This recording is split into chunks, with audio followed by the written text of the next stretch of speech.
L'arrivée d'un nouveau-né, un mystère de Dieu que tout le monde attend avec beaucoup d'enthousiasme, mais cette joie peut cependant se transformer en tristesse en cas de la survenance d'une malformation chez l'enfant. D'où l'importance de faire passer à l'enfant tous les examens indispensables dès la naissance. L'examen physique à la naissance, il faut correctement l'examiner pour déjà essayer d'exclure les malformations qui sont apparentes. Si par exemple l'enfant a une malformation abdominale comme l'omphalocèle, vous allez voir qu'il y a une malformation. Il y a des enfants qui naissent avec l'imperforation anale. Les causes sont multiples. Les causes sont multiples.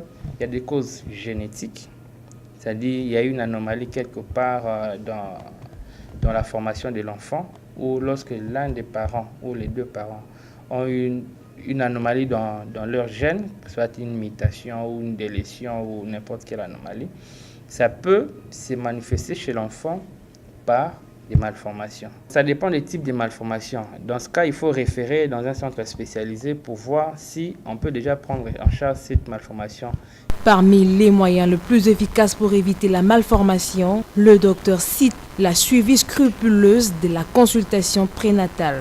Un moyen le plus efficace pour éviter des malformations, surtout qui sont dues à la prise des toxiques, des médicaments pendant la grossesse, il faut éviter de prendre des médicaments.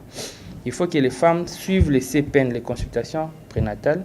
C'est au décours de ces consultations-là que les médecins vont suivre la femme, que les médecins vont donner des conseils à la femme, par exemple de ne pas prendre n'importe quel médicament. Si malgré tout cela arrivait, et si malgré tout ça cela arrive, il faut référer les enfants, les nouveau-nés dans un centre spécialisé où il y a des spécialistes de tous les domaines qui peuvent facilement prendre en charge cet enfant-là, parce que toutes les malformations ne sont pas incompatibles à la vie.